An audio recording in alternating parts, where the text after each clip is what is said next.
Hello friends, मैं मनीष अग्रवाल आपका स्वागत करता हूं आपके इस यूट्यूब चैनल के अंदर।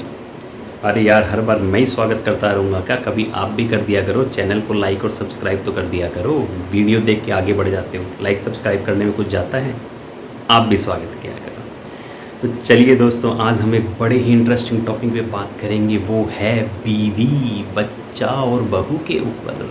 हाँ जी दोस्तों, बीवी को दिया गया गिफ्ट, बीवी को दी गई नौकरी और बच्चे को दिया गया गिफ्ट और बहू को दी गई गिफ्ट के ऊपर हम लोग बात करके चलेंगे। तो चलिए शुरुआत करते हैं। एक बात मैं आपको बताना चाहूँगा जो ऑलमोस्ट हर बंदे ने कर रखी होगी, वो है अपनी बीवी को अपने धंधे के अंदर नौकरी पे रख रखा होगा। किस लिए? अरे बाप रे, बिजनेस के अंदर तो प्रॉफिट बहुत ज़्यादा आ गया, अब क्या करें? आइडिया लगाते हैं, या किसी ने बोला होगा कि एक काम करो, अपनी बीवी को सैलरी दिखा दो और अपने प्रॉफिट को कम कर लो। आपने क्या किया? उठाया, अपनी बीवी को सैलरी देना शुरू कर दिया। लेकिन दोस्तों, यहाँ पे इनकम टैक्स का एक प्रोविज़न लगता है जिसको क्लबिंग प्रोविज़न बोलते हैं।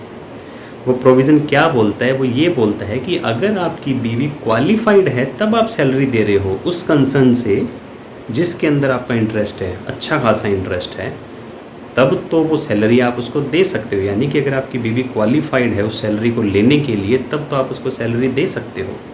लेकिन अगर आपकी बीवी क्वालिफाइड नहीं है और फिर भी आप उसको सैलरी दिए जा रहे हो, तो उस केस में जो सैलरी आपने उसको दी ना, वो सैलरी पूरी की पूरी आपकी इनकम में जोड़ दी जाएगी। तो ये जो समझदारी आपने दिखाई हुई है ना, कि बीवी को कुछ आता नहीं होगा और आपने उसको सैलरी दिखाई जा रही हो, उसको दिखा दिया आपने कि जी मार्केटिंग एग्जीक्यूटिव है और उसको मार्केटिंग का ABCD नहीं पता। आप दिखा रहे हो जी अकाउंटेंट है और उसको है, उसने किया हुआ है BA, और आप उसको अकाउंटेंट दिखा रहे हो और सैलरी दिए जा रहे हो, तो ये सब क्वालिफिकेशंस नहीं चलेंगे। तो बीवी को अगर सैलरी दिखा भी रहे हो ना, तो उसकी क्वालिफिकेशन के अकॉर्डिंग सैलरी दो, वरना वो सैलरी आपकी इनकम में जुड़ जाएगी। अब दूसरी बात, बीवी आई आपके पास में कि जी मुझे शॉपिंग करनी है, मुझे तो पैसे दो। आपने कहा कितने चाहिए? उसने कहा 2 लाख रुपए। आपने कहा अरे मोटी पार्टी, आपने दे दिए, लो जाओ शॉपिंग कर लो। बीवी उन पैसों को ले जाके उसने शॉपिंग कर ली, कोई दिक्कत नहीं, आपने बीवी को गिफ्ट दिया, कोई प्रॉब्लम नहीं है, डिपार्टमेंट भी कुछ नहीं बोलेगा और कोई कुछ नहीं बोलेगा। लेकिन एक दिन बीवी आपके पास में आई कि मुझे तो बिज़नेस करना है, मैंने तो शार्क टैंक इंडिया देख लिया और अब मैं तो बिज़नेस करूँगी, बिज़नेस करके मैं भी एक बिज़नेस टाइकून बनूँगी, तो मुझे पैसे दो, मुझे बिज़नेस करना है।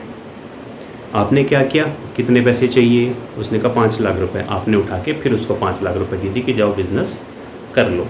अब बीवी ने बिज़नेस शुरू किया, किसी भी चीज़ का, कुछ बनाने का, कोई भी बिज़नेस उसने शुरू किया उस पैसे से, और उस पैसे से उसने प्रॉफिट कमा लिया। आपने उसको खूब एप्रिसिएशन दिया, अरे वाह तुमने तो प्रॉफिट कमा लिया। लेकिन मेरे राम गोपाल, बड़े भोले हो तुम, एक बात सुनो, यहाँ पे भी क्लबिंग के प्रोविज़न एप्लीकेबल होते हैं। इनकम टैक्स डिपार्टमेंट ये कहता है कि अगर आपने अपनी बीवी को कोई गिफ्ट दिया है एसेट्स, और उस एसेट्स को उसने किसी बिज़नेस में इन्वेस्ट किया, और बिज़नेस में इन्वेस्ट करके उसने अगर कोई पैसा कमाया है, तो जिस हिस्से पे आपने उसको पैसा दिया उतने हिस्से का प्रॉफिट आपका प्रॉफिट माना जाएगा, वो आपकी बीवी का प्रॉफिट नहीं माना जाएगा। समझा नहीं सर? बताना दोबारा से। जैसे आपने उसको 5 लाख रुपए दिए, 2 लाख रुपए उसके पास में भी थे, उसने कुल मिला के 7 लाख रुपए बिज़नेस में डाल दिए। उस 7 लाख रुपए को लगा के उसने मान लो कि 70,000 रुपये का प्रॉफिट कमाया। तो इसमें से 5 लाख रुपए आपने दिए थे, 2 लाख रुपए उसके थे, तो टोटल 70,000 में से 50,000 रुपये प्रॉफिट आपका माना जाएगा और 20,000 रुपये प्रॉफिट आपकी बीवी का माना जाएगा। आई बात समझ में? यानी कि आपने अपनी बीवी को पैसा दिया बिज़नेस करने के लिए, और उससे उसने जो बिज़नेस किया उसका जो प्रॉफिट आएगा उसमें भी आपका हिस्सा है, उसको भी आपको इनकम टैक्स रिटर्न के अंदर शो करना पड़ेगा। अरे सर, ये तो बहुत बड़ी गलत बात होगी। मैंने कहा ना राम गोपाल, बड़े भोले हो तुम। तो इसलिए कभी भी अपनी बीवी को गिफ्ट मत दो। अगर उसको शॉपिंग करनी है तो दे दो, या कोई और पर्पज़ के लिए चाहिए तो दे दो, लेकिन अगर धंधा करना है, उसको बिज़नेस करना है, तो उस लिए गिफ्ट मत दो। उससे ब्याज ले लो, उसको कह दो भी मुझे ब्याज दे देना, मेरे से उधार ले ले, मैं गिफ्ट नहीं दूंगा धंधा करने के लिए, बिज़नेस करने के लिए। ठीक है, ये बात ध्यान में रहेगी। ठीक है, अब बात करते हैं बहू की। जैसे बीवी को आपने गिफ्ट दिया और बीवी ने बिज़नेस किया, तो उसके प्रॉफिट में हिस्सा आपका बनता है। वैसे ही अगर आपने अपनी बहू को भी गिफ्ट दिया और उसने बिज़नेस किया तो उस बिज़नेस के प्रॉफिट पे भी आपका हिस्सा बनेगा।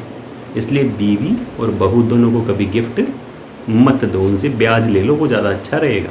और करने दो आराम से उनको बिज़नेस, उसमें कोई प्रॉब्लम आपको नहीं आने वाली। अब अगली बात आती है बच्चे की। बहुत सारे लोग मेरे पास में क्वेरी करते हैं कि सर बच्चे की ना इनकम हो रही है, उसके नाम से हमने एफडी करवा रखी है और उसको ब्याज मिल रहा है। मैंने कहा अच्छी बात है, बहुत अच्छी बात है, ब्याज मिल रहा है ये तो हम क्या करते हैं, हमारे पास में जो भी कैश आता है या इधर उधर से पैसे आते हैं हम बच्चे के अकाउंट में जमा करवा देते हैं, उसके नाम से एफडी करवा देते हैं और उस पर उसको ब्याज मिलता रहता है। वो ब्याज इकट्ठा होता जा रहा है और वो जब बड़ा होएगा तो उसके वो ब्याज काम में आ जाएगा। मैंने कहा बात तो अच्छी है, लेकिन यहाँ पे भी क्लबिंग का प्रोविज़न एप्लीकेबल होता है। यानी कि अगर आपका बच्चा छोटा है, 18 साल से छोटा है, तो वो जो भी इनकम कमा रहा है ना, वो इनकम उसकी नहीं मानी जाएगी, वो माता पिता की इनकम मानी जाती है।